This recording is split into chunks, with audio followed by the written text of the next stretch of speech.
What's going on, guys? Cubeologist here again, and today you're actually watching the second episode in our road to Sub-20. So I've actually had a pretty good week with cubing. I've been practicing a lot, and I'll show you guys the history of how many solves I've done and stuff like that. And I've also made it to a competition, so that's always a good time. But I'll get into all that here in just a little bit. What I want to start this episode off with is by talking about the cube you see there. Now, the cube that I'm using in this episode is the Oolong V2 that I'm giving away in my competition. Now, I don't know if you guys know, but whenever I was sent this cube, it was actually defective. So one of the edge pieces was actually half of a full-size edge piece and half of a mini edge piece. It made the cube feel really sharp and it didn't turn that well. So I had to actually wait a little while before I could get this cube working. But luckily the cubicle came through just yesterday and I got the extra edge piece, so I finally, broke this cube down, set it up exactly the way I like to, and then I've been breaking it in. So that's good news.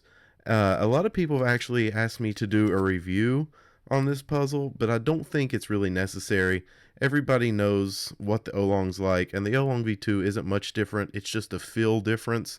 So I want to go over some of the pros and cons with the V2 right now in this episode, so we don't really have to go through a whole review process. But I have to start off by saying that this is a great improvement from the first batch. I don't know if you guys are familiar with it or not, but if you're not, when the Oolong V2 first came out, I don't know if MoU just did it to increase the speed of production or if they just wanted to get the puzzle out, but for whatever reason, they made it with a plastic that really slowed the puzzle down. I have a review here. I'll link it right there. Just click on that if you want to watch it. But that is the first batch of the Oolong V2.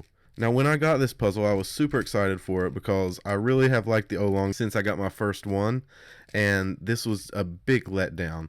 I'm not really a fast cuber, but I really do like fast puzzles, and that rendition of the Oolong V2 was absolutely horrible, and it made me go back to my V1 instantly, and I really haven't picked that cube up since.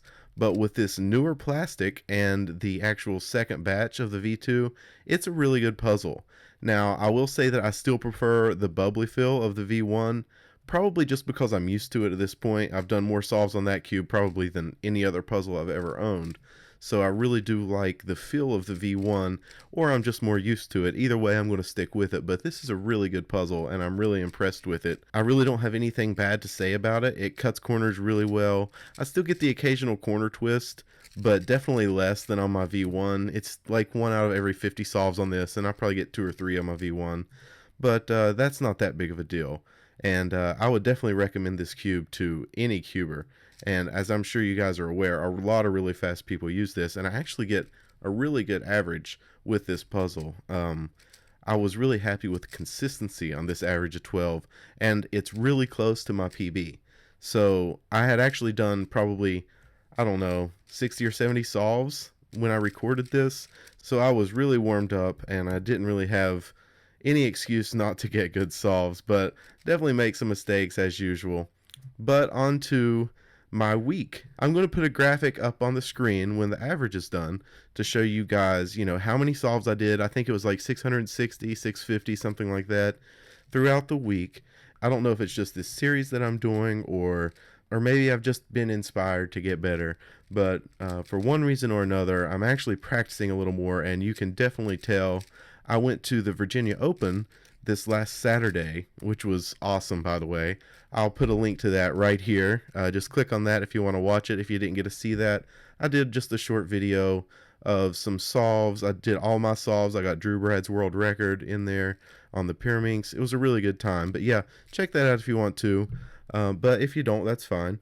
But the reason I bring it up is where I've been practicing so much, I actually got a competition personal best average of 5, which was sub-23, which was very good for me. I think my lowest before that was 25.8 or 9. I don't know, it was really high. But I was really happy for that. And while I was at the competition, as you can see right here, I actually got a personal best single on a stack mat while I was practicing before 3x3. It was like a 15.1. I don't remember, but you can see it right there. I was super excited. I was really happy for that. and I didn't expect it. So I was sitting there solving, and all of a sudden I was just like, oh my god, I got my PB. And everybody just started looking at me like I was crazy, and I was super excited. You know, I wish I could have done that whenever I was solving in the competition, but still, I did 24, 25, and then 321s once I calmed down. For some reason, I still get nervous whenever I'm doing solves in a competition. I don't know why, but it just drives me crazy. I'm shaky, and I realize that it is insignificant and it's just a hobby, but for some reason I lose it. I get nervous and I don't think straight. My look ahead goes away. I just look for pairs and have to execute them as quickly as possible, but it's not a good thing. Um, but anyway, that's all I have to talk about. All I've worked on this week was what I told you guys. I did slow solves, trying to concentrate on look ahead. So that 660 solves I talk about, there's probably another 200 or 300 in there that were just slow solves. I would just use a scramble, move on to the next scramble, do a slow solve, next scramble, slow solve. And half the time I didn't even do OLL and PLL. I just did the F2L as smoothly as possible, or I'd work on like cross plus one, stuff like that. And what really makes me happy about this average is the consistency. I didn't go over 23 seconds, but I didn't go under 18. So I was really happy with the consistency. I normally get like, a 17 and a 30 or something bad like that, but I'm really happy with this, and I hope that I can keep improving. I think I did a pretty reasonable amount of solves this week, so I'm definitely going to keep on working on what I worked on this last week. I'm going to do focus on look ahead. I'm going to focus on OLL and PLL recognition and just do a bunch of solves, guys. Just keep practicing timed and untimed. And I'm going to try to do a little more stack mat work this week than I did last week. The spacebar is nice and it helps out whenever you're just trying to get faster, but I want to get faster for a competition. But as you can see, I got a 20.62 average of 12, which is super close to my average of 12 PB. But like I said, I was really warmed up. And even though I'm getting close to sub 20 on my averages, I'm not going to consider myself sub 20 until my average for the whole week is under 20 seconds. So I might get a few sub 20 averages of 12, but until my average of all my solves that week is under 20, I'm not sub 20, in my opinion. But like I said, some of you might not agree, but that's how I'm going to do it. But I really appreciate you guys watching, and expect the results video of my 500 subscribers giveaway out soon.